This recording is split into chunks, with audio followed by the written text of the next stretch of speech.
Hey everyone, and welcome to Almost Cancelled. I am Peter, that is Connor, and we are going to talk about Westworld Season 1, Episode 3. It's called The Stray. Full spoilers for the episode will follow. This was another fantastic episode. It's getting to the point now where if we get an episode that's not, like, at least great, I will be disappointed, because the standard's been so high. It would almost feel like a wasted episode. Yes. A lot of great things to talk about this episode. Before we get started on the actual episode, though, I do want to mention a theory that was kicking around the internet this week. It came from Reddit. I don't have the Reddit username specifically at hand, but I will say that for half of this episode, I was thinking, maybe that's true. Some of it's driving here, but then a couple of things kind of made me think not so much. But the theory was that William, who's a character played by Jimmy Simpson, the one who picked the white hat last week. He just arrived in the park and he's been kind of timid and not really wanting to get into shooting and all that. The theory was that his scenes were set in the past and that he was actually the Man in Black. Yeah, I saw this. It was one of those things where there wasn't enough to disprove it at the time. There wasn't, no. And I thought it was an okay theory. I thought, they did set up the idea that Delores was one of the oldest Yeah. hosts in the park. So, that would kind of work if they claimed that her scenes were going on that long. But, of course, this was a theory that happened after 2 episodes, and I feel that episode 3 pretty much debunked it. Yeah, I mean, I guess they could still find a way to do it if they wanted to, but it feels like it's not that. It does feel like it's not that. So, I wanted to put that out there, though, because when I read that this week, I did think it was interesting. And I did have it in my head getting into this episode. Okay. But, no, so the primary storyline of this episode was back to Dolores and that of Bernard. And we get more of. We even started with him talking to her in his secret meetings, outside of what's meant to be happening. There was more of this. Speaking of just how it started, it wasn't quite the same as the last two. No, we did get there. We got that shot, but it wasn't at the start. It was after the opening scene. That said, we did start still on her face. Yes, but I think there's a reason for all this. Okay. Well, I say all this. I don't mean all this, but I think the reason why we start on her but not her at the start of the loop is actually symbolic of her character right now. Mm. And what we're going to talk about, sort of her storyline throughout this episode in Bernard, because he gives her Alice in Wonderland. He gives her a present, which is weird enough as in and of itself. Aye. And even before you talk about what they even mention, you could say, oh, well, the first thing you think about with Alice in Wonderland typically is the phrase jumping into the rabbit hole or going deeper into the rabbit hole. That's kind of one of the first thematic things you might think of. Yeah, there's a few like that and Through the Looking Glass, Yeah, that's another one actually. That's a good one. But you can sort of apply that into the show. And I was thinking, all right, okay, I can see how those kind of fit. And he gets her to read this very specific passage. Thank you. That was the word. And again, that feels like it's correlating kind of as to her sort of becoming more sentient and realizing things and all that. But there's a lot of other tidbits coming out of this opening scene. We find out that Bernard had a son, and it's funny because I thought his response to her when she asked, "Where's your son now?" and he's in a place you wouldn't understand. Now I thought they were going to leave that be more ambiguous for a while because I thought, okay, that sounds like he's dead, but It could just mean out of this place. yeah, they could swerve that to mean a number of things, but no. But halfway through the episode, we know he's dead. Yeah. His son died, and I think obviously there's a lot of stuff with Dolores herself, and we see her play out her loop again. We see her meet Teddy, and we see her react slightly differently. We see her, that whole scene where she talks about, no, someday just means never. Let's go now. Like she's trying to change things. It's like almost her becoming more sentient is forcing her to want to alter what the path is. Yeah. And even in the scene we see with Ford talking to Ted, and he's like, "Oh, this is your programming. You're designed to keep her there." I think it's an idea that she's beginning to see it as a prison. So she wants more freedom, essentially. But in this case, freedom is just the ability to go elsewhere. Yeah, although I think there's even more specific things to that, but we'll get to that when we Yeah. talk about the end of our storyline. But you know, so yeah, even his purpose is to keep her there, and we'll get to his other branch of this storyline afterwards. But she is trying to change things, and we see her react differently. I mean, we see it happen again. We see her have almost the same conversation again, and we've also seen it in the first episode. But this time, when he says someday, it's when he's teaching her to shoot the gun, or he's trying Yeah. to, which very interesting is she can't shoot the gun. She physically can't pull the trigger, which is actually explained in another scene with Hemsworth's security guy and Elsie, because they go into the park to deal with this other rogue host that's went off wandering, and they establish the idea that only the characters who are supposed to fire guns can actually do it. Yeah, to the point where the other characters can't even pick up an axe. Yeah, they're not allowed to touch the axe because it's a weapon. That reminds me, axes and now surely they're far more dangerous than the guns. Because how do they protect those from against people? Because like with the guns, they fire the guns at them and it just works like a blank. I How imagine does they swing an axe? I imagine it's the same way that they can't pick them up. Like, they just can't do it. They can't swing it Yeah, at them. fair enough. Yeah, but the same way. I mean, obviously, if it's malfunctioning, then there's a whole different story. Yeah, But but if they're still working as they're meant to, that'd be my yeah, guess. yeah. Just because the idea is even if they're broken, they could still shoot a gun and it might not work. Yeah, yeah, But if they swung an axe, yeah. Yeah, but what I was saying though is like in that scene where the sheriff comes, oh, well, these people are in the hills, we need to go and find Wyatt, blah blah blah, and he's like, all right, I'll be back someday soon, and it's when he says someday, her eyes are like not that word again, like, and it's this moment of recognition where even if she doesn't consciously realize it, there's like a sadness to that word that you see in her eyes. yeah, it's like she knows she's had the same thought of what that means. And you even see at the start of the episode, she's having flashes of what the Man in Black did when we seen him in the first episode, where he took her into the barn and he's all, let's get reacquainted with a knife and that whole thing. And it's really interesting because I think the parallels between her and Bernard keep building as the episode goes on. Because Bernard, we see him have a conversation with his wife or his ex-wife. I'm not sure if they clarified if they're still. They didn't. It was kind of vague. It was like the way they were talking felt like they were separated, but then they were still kind of close. I think they're probably not divorced, maybe, but because of what went down, because their child died, he's just thrown himself into his work, so he's always there, and she's back home. Or maybe they are divorced, but they still keep close to try and get themselves through this. I don't know. It was kind of left either way, I think. His wife, by the way, is played by Gina Torres of Firefly fame. It was nice to see her face. But no, some very interesting things that came up in that conversation for me is when she starts talking about, do you ever wish you could wake up and not remember? Because of the pain, not remember him because of the pain of losing him. And he says, well, no, because the pain of him is all I have left. Yeah. And I thought, this is very interesting because to me, this is exactly what Delores has. She wakes up every day and her life is reset. And she forgets whatever horrible thing happened the day before, whatever,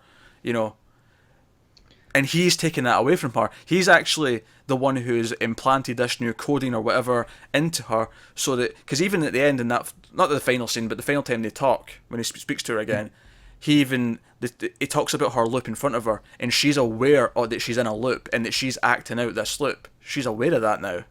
There was something else I found really interesting in that conversation where he says sometimes he wakes up and for a second he has forgotten essentially. And it's like it's like a complete opposite of Delores, where she is ignorant until she has these flashes every so often, which is kind of the opposite there as well. But at the same time, you can kind of see how it parallels and how almost. I mean, you can also look at it from someone who created life and then lost it through his son wanting to kind of do the same thing again in a weird, different way, where he's trying to make life through this other means.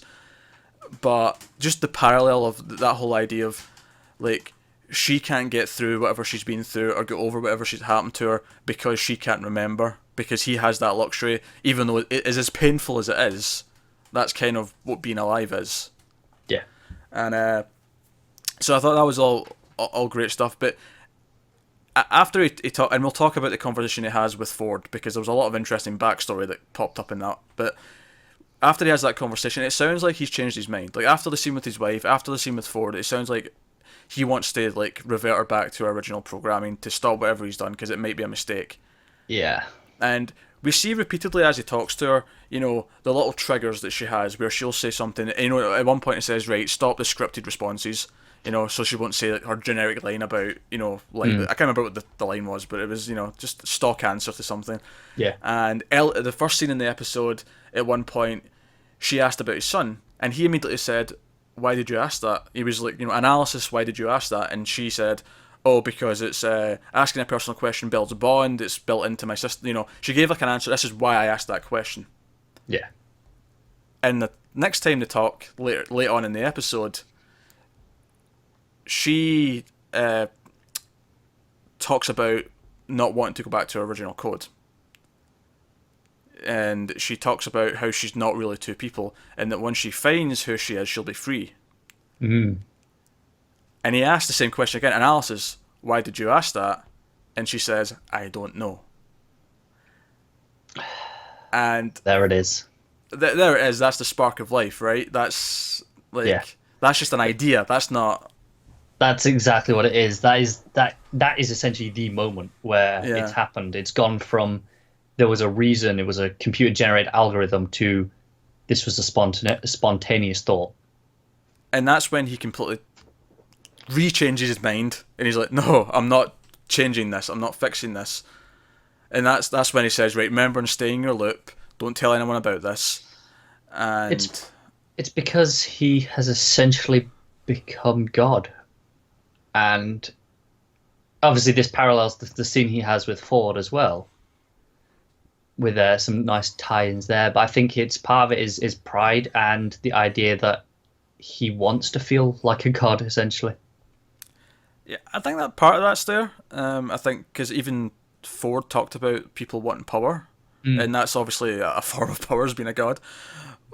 But at the same time, like, I do think a lot of it is that fatherly, that loss that he felt, and I think a lot of it is, like, maybe it's less about, I mean, obviously you can make the god parallels, but maybe it's less about the want of being a god, but the idea that creation of life is being a god, but so in a way we all get to be gods in a sense by having children, like that's as close to being gods as we can be, because that's the whole idea is the creation of life. And you can almost put them together, and that's what this is. That's why he's doing this, and he sees those sparks of life in her.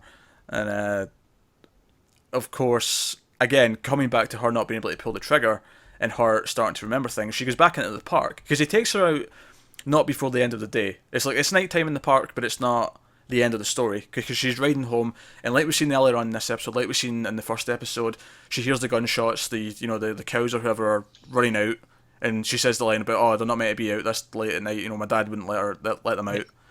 And she goes up and she plays through the scenario, but when this other guy takes her into the barn, she grabs his gun. And interestingly, and a very interesting part, and again this will come back in the Ford conversation, is she hears a voice. Yeah. She hesitates, she can't pull the trigger at first, then she gets a flash again of the man in black, and she hears a voice say, kill him. Yeah. There's something, I'll get to it a little bit later on, but in general, I think language is the key to everything in this show. Okay. I mean, that's obviously one thing there, but I think it's we've had it in the Alice in Wonderland stuff. It's written language. One of the triggers, or what seemed to be a trigger in the last few episodes of making them go rogue, was when they said from Romeo and Juliet there, these violent delights have violent ends. That seemed to be almost a trigger. Now we got this stuff with Ford talking about how hearing voices. We know as an evolutionary thing, language is what formed society, because society doesn't exist without language. So I'm wondering if that's going to be very important there. I would go beyond language. Actually, I would just simply say communication. Yeah. And the sharing of ideas. Which obviously language is a tool for that, but I mean, like, I think at the core that's what it is, rather than just the words themselves, But you say that, but it's very specific words, isn't it? It's Yeah, again, to get to the Ford stuff, he talks about the verbal commands. They're specific trigger phrases, aren't they? It's not just communication, it's specific language.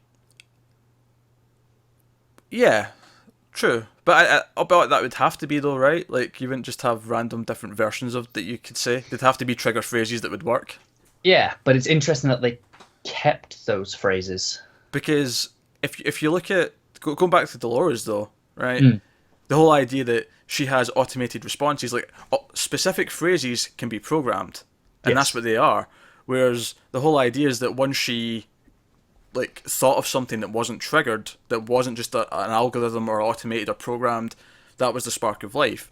Mm. So I'm thinking like the repetition of phrases, the repetition of these things is actually not the symbol of like the life coming. It's actually the symbol of the restraints of the past. It's the restraints of the Mm. program. It's the restraints of how they were built and how they were designed. Whereas when they can actually say something else that they've never been told is when they're That free. makes sense. Yeah. There you go. A bit of analysis for you. Yeah, so that's scene with Ford, where Bernard talks to Ford, and because the milk guy, I'll call him the milk guy from episode 1, I believe, when he, the one who went nuts and like shot a bunch of other Yeah. hosts, and they had milk pouring through his bullet holes. They got like footage of him talking to someone, like he was hearing a voice, someone called Arnold, and Hmm. apparently so was Dolores' dad. Yeah. He was also talking to someone named Arnold, and it turns out that Ford had a partner, which, by the way, CGI young Anthony Hopkins in the flashback. Mm. Thoughts? Eh, it's all right. Yeah, it was fine. It was. I mean, we've seen better, seen worse. I've seen it. It was better than X Men Last Stand. Young Yeah. face. But then it wasn't as good as, say, the recent Marvel movies that were doing it. Which one? We had it in Ant-Man, we had it in Civil War. Yeah, there you go. Ant Man. That's a good example. Yeah, no, it's fair. But no, so we found out that he had a partner named Arnold who died. Did he balls? Well, let me finish what the gist of the backstory was before we get into some theories here, shall we? So he said he died, and they were there for 3 years before the park ever opened, just like building the park, building all the hosts, and like training them and try to get them to. And Arnold was kind of like he wasn't there to build a park. He wasn't there to just like have the hosts fulfill their purpose. He was actually looking for the spark of life, and he was trying to like do more than that.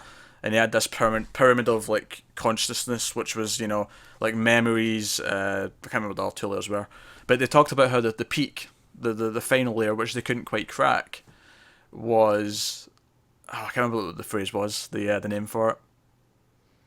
Bicanical mind, Alex. It's something like that, Yeah. yeah. But the whole idea that consciousness is like the voice of God, but and I kind of get, and it's funny because when they talked about it, I was thinking, I don't believe I'm hearing a God, but when I'm thinking about stuff, I do think in my voice. I think, with words. Yes. But again, they do specify this was how they thought early humans Yeah. thought of consciousness, not Which as we are today. Yeah, which they say is disproved, but the whole idea here was that yeah, it's disproved for actual humans, but in terms of trying to kickstart like an artificial It might intelligence, work, yeah. yeah, and again that ties into the whole Delores hearing the voice, kill him. Which I thought was very interesting that, like you say, we hear consciousness as our own voice, even Yeah. if we don't. Like, even if as a person, you would think if we're hearing it as a god, they still might hear it as their own voice still. It's very interesting that she doesn't, and she does hear it as a distinct, separate thing telling her to do something. It's a male voice, and we could probably. I could probably go back and listen to it again and try and pinpoint who, because I feel like it probably is either Bernard or maybe even the Man in Black. Probably Bernard. Or Ford. Or Ford, yeah. Ford I felt because obviously Ford is essentially the creator of her, way back when. Yeah, no, that makes sense. But it could be any of those for various reasons. Yeah. And no, so that was really interesting. And maybe we'll get to a point later in the season or just later in the show in general where it becomes her voice, where maybe that's where she truly becomes self-aware and sentient. Yeah, the idea where she recognizes it's not an outside force of God, but it is herself. Yeah, like maybe this is the kickstarting of the consciousness, but we're not quite. That's what it is. Maybe it's like it's too soon for them to accept consciousness. She wouldn't be able to deal with the idea of having a thought that wasn't like just there. It was because you don't just have a thought there. Like you say, you hear your voice almost tell it to you. If you're thinking about something anyway, you have your spontaneous thoughts, obviously, but she wouldn't be able to cope with that because she would never have experienced that. Yeah, obviously there's multiple types of thoughts that you have. If you hear a noise, you don't think, "Oh, I need to turn my head." You just do it. It's an instinct. Yeah. You sense that there may be a danger or something in the But corner. then you might think, "Oh, what was that?" Yeah, but you think of that second, like Yes, your instinct. it's Yeah, your reaction comes first, and Yeah. then you have the the thought in language essentially. yeah. Afterwards, when you start to process what you just went through, but your instincts do kick in, and I feel like at least she's at the point where she has the instincts. Well, see, I think that this is saying she's past that. Well, yeah, but I'm saying like she's not. Like she's got the instincts. We're at the point where she's hearing the voice of God, essentially, but she's not her own voice yet. Yeah, so she's got instinct, and she's got the voice part that's so it's the conscious thought telling her something. Next step is it's her voice. Has to be, surely. Yeah, and also I don't think she doesn't understand her thoughts yet. Partly because she doesn't hear them in her own voice, but what I mean is she doesn't. Like a regular human being sits down and thinks about something, and they understand what their thoughts are. You're trying to decide something or whatever. Whereas I feel like she's having desires, she's having needs, she's having philosophical debates essentially in her head, but she doesn't really understand what they are. She just has them, and she's kind of confused by them. Yeah, which is why I think it's important that she hears it as someone else, because I imagine it must be easier for them to comprehend the idea that they are speaking to a god than it is they are speaking to themselves, almost. Because, like I said, thought is not something they would have had. And also, there's something to consider as well. We did think when we were kids. When we were 2 years old, we had thoughts, but we didn't necessarily think about them in language because we couldn't speak yet. Yeah. So even this type of development is something we can relate to human growth. Like, this is something we all go through, where there was a time in our lives where we're starting to piece things together. But so it's almost like, imagine if as 2-year-olds we also had all this actual proper stuff programmed into us that could make us act like adults until the rest of the growth actually kicks in. Like it's almost kind of like that. Yeah, she is essentially a child. Yeah. I mean, child's even probably too far. It's more like a toddler or baby. Yeah. So, but no, there's a lot of interesting ideas at play there. So interesting. But I can't deny that the moment she fires that gun was like, yeah. Yeah. Now, something just after, I think I need to rewatch it. What happened? Because it looked to me like she got shot, and then she was fine. Well, see, this was like she sees the flash of the dad changing back to the old host and back again. And she's a flash of the Man in Black. This was, I was taking it as a flash of a previous similar time where she got shot, but then it changed to where it actually was, and she wasn't yet. So she ran knowing that she was in danger. Like she made a different decision because now she's thinking and she's remembering other versions of the loop. So now this is conscious decision making it's reasoned decision making rather than something else. Because she's known, she's gone, hang on, this is what could happen. I'm going to do something else. I'd almost argue it's still instinctual. You could argue it is, I think. Yeah. Because she remembers that she'll get hurt if she doesn't go. So maybe it's one step past instinctual. But I don't think it's quite full-on thought process yet. Yeah, it's not reasoned thought. Yeah. Okay, yeah, that makes sense. But of course, that's when she runs off, and she runs into William and his friend, who we've not really seen much of in the episode. We see one scene of him early on when the criminal's shooting up the place, and he decides to shoot back. In fact, that was the one scene where I thought, oh, maybe this whole he's in the past theory kind of made sense, because he gets shot by the host, and he still goes down. And I thought, wait a minute, is this a twist? Is he like, I was like, where's it going with this? And he gets back up, and he's still got like a bruise where the fake bullet would have hit him, essentially. Yeah. And his friend says, "Oh, you still get hurt a little bit. There'd be no game if they couldn't shoot back." It's just the shock of it that got him. And it made me think about how the Man in Black in episode 1 was basically just standing there taking the shots as if he couldn't feel anything. Mm. And it almost made me wonder if, has there been an advancement in this technology over... No, I think it's just that he's been shot that many times, he's just immune to it. Because it doesn't hurt that much. It's a little stinging little... Oh, of course, yeah. It's less than a paintball by the look of it, like in terms of getting hit. Oh yeah, I'm not suggesting any of this now. By the end of the episode, I was off this theory, but I was just at the time, that was where my head was at, trying to process it. Obviously, at the end, her falling into his arms, like, it could still work, except for the fact that she's getting flashes in the Man in Black, and it doesn't make sense if that's not happened yet. Yeah. Unless we're bringing in weird premonition stuff, which, that's not. We're not in time travel. We're not there yet. No. Yeah. So, do you want to go back to Arthur? What's the name? The Ford's friend, partner from the start. Arnold. I knew it was something like that. Sorry, I blanked for a second. So, could he be either Man in Black? That's possible. B, he is not dead and he is at the center of the maze that the Man in Black is hunting for. Possibly. Well, it was interesting because he said he died, and he said we called it an accident, but I knew Arthur. No, I'm saying Arthur, you dick. No, but I knew Arnold, and Arnold was like, careful. He was always careful. And here's what I'm thinking though: he might still be dead. Right? I'm not going to say that you're wrong. Like, you could be alive, and this could be a swerve, by all means. But I think whatever this meta game is, whatever the Man in Black is hunting this maze, I think it's Arnold that put it there. Yeah. It's worth noting because obviously the Stray himself seemed to be following something that wasn't programmed as well, like the interest in the star charts. Yeah.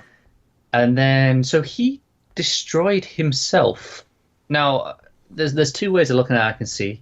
One, he was picked up the rock to Herma, but his program wasn't so far gone that he could, so he just kind of stopped himself. I didn't take it that way. No, this is the more likely option, in my opinion, is that he's hiding something.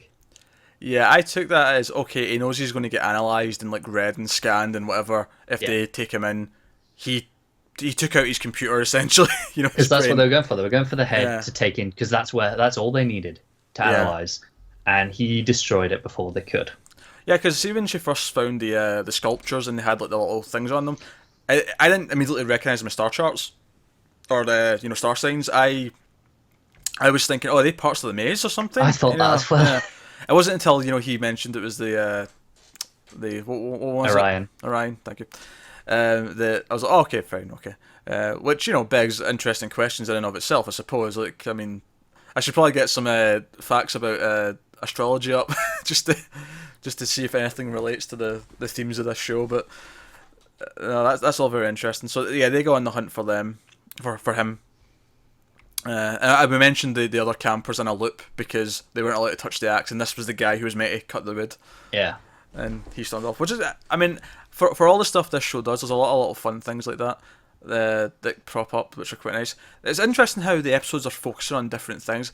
Dolores has been a fairly prominent aspect in all three episodes, but I felt like episode 1 was more... No, it was still a lot of her, but there was a fair amount of a lot of things in that. Whereas episode 2 was definitely more towards Maeve. Also, we didn't mention her yet. That moment where she sees was it Teddy? Yeah. Yeah. And then she flashes back to... Well, I was actually just getting to that, because that's the only scene we really see her in this episode, is towards the start, and she sees Teddy. And she gets a quick flash of... Because she's seen Teddy's body in that that sorting room, essentially. Where the parts were all getting exchanged and whatever. And that's all we got of her. And we didn't even see the Man in Black in this episode, outside of the aforementioned flashes from Delores. But it's all interesting. But let's talk about Teddy. Sorry, I'm still getting used to the names, folks. I panicked for that. I was like, who's Buddy? Yeah, Teddy. Well, that's what I did when you said Arthur. I'm like, who the hell's Arthur? But yeah, Teddy is so Ford's planning this new storyline, and he's, like they say in the episode, he's cornered off a big part of the map to prep for this story. He's programming new things into some of the hosts. And interesting actually about Ford is we saw a side of him that I don't think we'd seen yet, where he's a little bit more because I think in the first episode we were almost assuming that he was the one who maybe wanted them to be more human-like, like he was searching for more. But in this episode, not only was he like sort of critical of Arnold's want of that, we also see the scene where he berates the employee for covering up the host because he doesn't want to look at his junk, and he like takes the sheet away and he cuts the host in the face to show that like he doesn't feel anything that we don't program to, so don't. It's interesting because taking it back to like the kid last time, it felt very much like, again, to bring the idea that we're talking about like father and sons and stuff, where it felt like he was imparting his legacy onto this host. Yeah, I think. I wonder if he's conflicted. I wonder if he himself is like trying to like suss out what he believes they are. You know. Yeah, maybe that's why he's so harsh, because he doesn't want to believe it. Yeah, or it's like a denial. Or maybe it's the opposite. Maybe he did believe it at one point, and then he had this harsh like realization, and now he's like he won't let himself believe it again. Yeah, he's like angry about it almost that he let himself think it, and yeah. But he seemed really harsh. But so he's programmed this new game, and Teddy is given this new backstory, and I actually really loved the scene where Ford is asking him about his backstory and like, do you know what your backstory is? Why you have this guilt? Well, you don't, because we never bothered to give you one. Do you know what I find particularly interesting about this?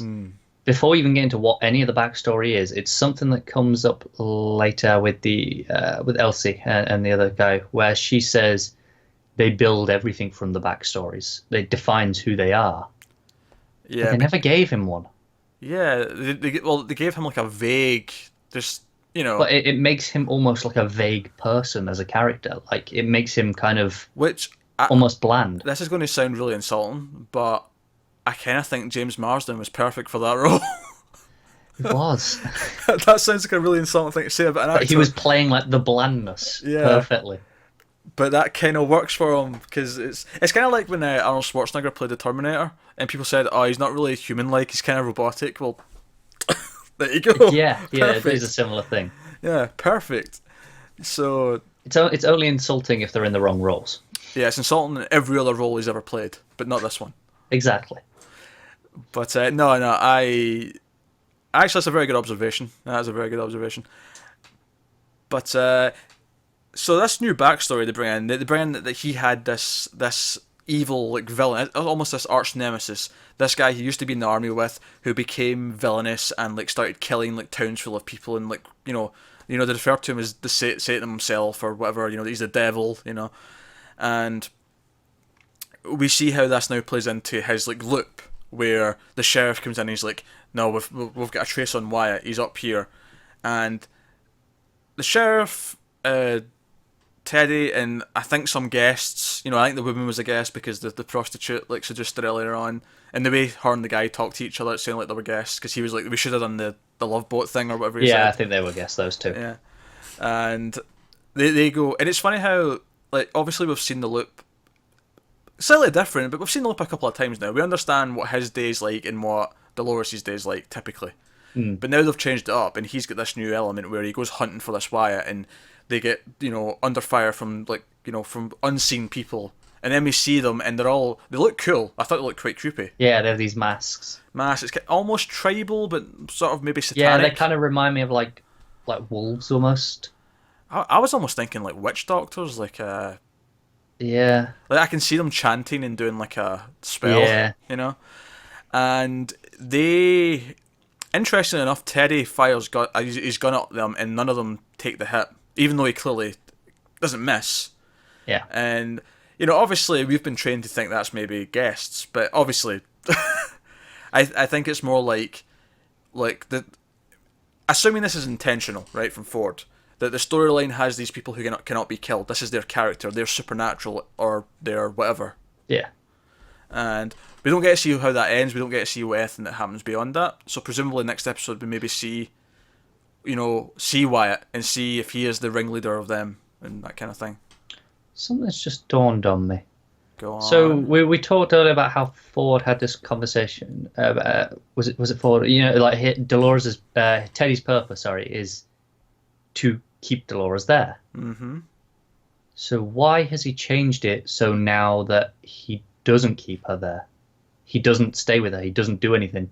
He goes off and he gets presumably killed or captured, whatever happens to him. He is out of the picture for Dolores. Yes. That's why things are different for her at the end, because usually Teddy's with her at the end of the day, right? Not always. It depends if they get Well, interrupted. right. If they don't get Yeah. interrupted, but that was what the story. If they don't get interrupted, is what the storyline is. Teddy is with her and keep at the end of the day. Sure. But to be fair, the main thing that he stopped her from doing was wanting to leave. So him not letting her go with him is what stops her from leaving. So Yeah, maybe. I, It I, just seems weird that he'd take him out of the picture like that entirely after so soon after that.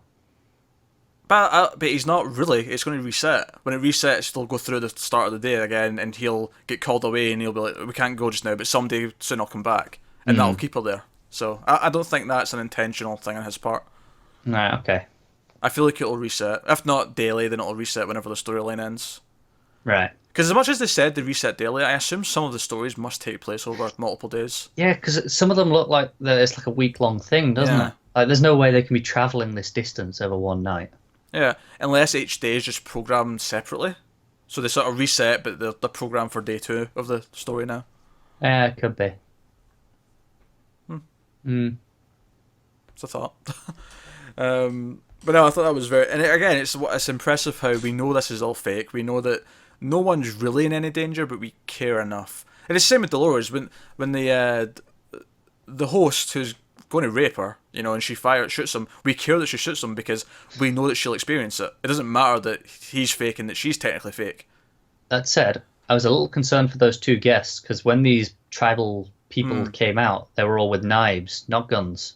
Yeah, that's true. But again, they never went after them. They didn't. Teddy violently saved them and said, "Run, I'll hold them off." And yeah, that happened. But when they first jumped out, and because I'd already had this thought, I mentioned about the axe earlier, because that already happened and that was in my head. I was like, oh, hang on, could this be something? I think right now there's no reason to suspect that there's anything going wrong. Like, this is just what Ford has got written or planned. So I think it's just because it's a new scenario that you just question it for the first time. Yeah. So no, is there any strands that we've not talked about? I don't know if there is. No, I think we covered it. A bit scattershot, but I think we got everything. Yeah, no, it's because everything, and this is good writing actually. Everything fed into everything else. It was actually really well put together. It's really hard to talk about just one thread for this show because you just it's so connected. Because it's typically how we tackle shows because usually you'll have an A plot, a B plot, maybe a C plot. Yeah. And we'll do the A plot, we'll do the B plot, we'll do the C plot. It's that simple. It's easy enough. But with this, everything is so well interconnected, and even if it's not connected by plot, it's connected by themes. Yeah. And it's easy to, spread out into the other ones. But like I say, I think the parallels of Bernard and what he's going through in life, and the loss of his son, and wanting to forget but not wanting to forget, and feeling the pain and how important that is to be human, and imparting that onto Dolores and giving her that opportunity. I think that's the main thing to take away from this. And I think that story in this episode to me was fascinating, and I think it's great that this show, just on a philosophical level, is fascinating. Even, not that the next episode was bad, but I'm saying that it doesn't need to have big shootouts, or it doesn't need to have big, It's posing some very deep questions about humanity. Yeah. And I don't think it's aiming to answer them, but it's just prodding at potential ideas. It doesn't need to answer them, I don't think. No.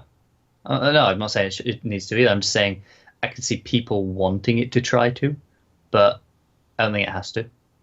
I'll never answer those. I'll answer other things. What's the maze? Yeah. We'll get that answer. Oh yeah. Is Arnold alive? I'm sure we'll get that answer. But when it comes to posing questions about humanity, I think they would be foolish to even try to answer them. They'll just prod at different ideas, like they've started doing already.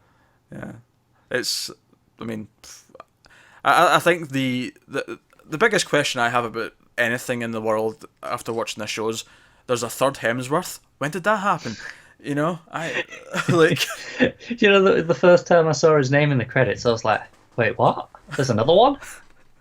Because I genuinely just didn't know. I already thought of Liam as like diluted Chris, and now this poor guy's like just Why? My question is, why would you become an actor at this point? both of his brothers are Hemsworths. Why would you do that to yourself? Of course they're both Hemsworths. I meant actors, obviously. Both of his brothers. Of course they're both Hemsworths. So I just don't know why you do that to yourself. Why would you put yourself through those daily comparisons that you are just going to have forever, probably? Hey, to be fair though, he might already have a better career than Liam, with one great show. Because Liam... He might, but Liam's more of a name. Sure, but maybe not forever. Oh, maybe not. Maybe this is the upswing. Maybe Luke is doing the smart thing and doing a really prestigious show first, and then he's going to go into movies. Yeah. Whereas Liam's done Hunger Games, which whatever, and he wasn't exactly a huge character in that. And I mean, the highlight of Liam's career for me is The Expendables 2, which I love. Don't get me wrong, but it's hardly, yeah, he's hardly Thor. Yeah, exactly. And then Chris just has whatever he wants. Yeah, he's the clear winner at this point. There's no arguing. For now. Luke's. That's why I said at this point. Luke's on the upswing. Believe it, folks. Luke's coming for him. But that's this week's Westworld. Let us know what you thought of the episode in the comments below. Like and subscribe and all that stuff. Give us thoughts and theories. We'd love to hear them. By the way, end of episode 2. The structure with the cross on top of it. We got some good comments about that. Apparently that is an oil pump. Oh, is it? I was being the thing. It was just a church steeple. Like the remains of a church. No. Someone in the comments seemed pretty sure it was an oil pump, or a bit of oil pump rigging of some sort. So fair enough. And honestly, looking at it, I'm like, yeah, sure, I can see that, I guess. Yeah. I have no reason to think why not. I mean, like I said, I just assumed it was a church leftovers. But then that brings the question as who built the church in the first place? Some of Arnold's creations doing things at night when the security team aren't looking. Yeah. It's all very interesting. But anyway, yeah, thanks very much for watching, guys. We will see you next time.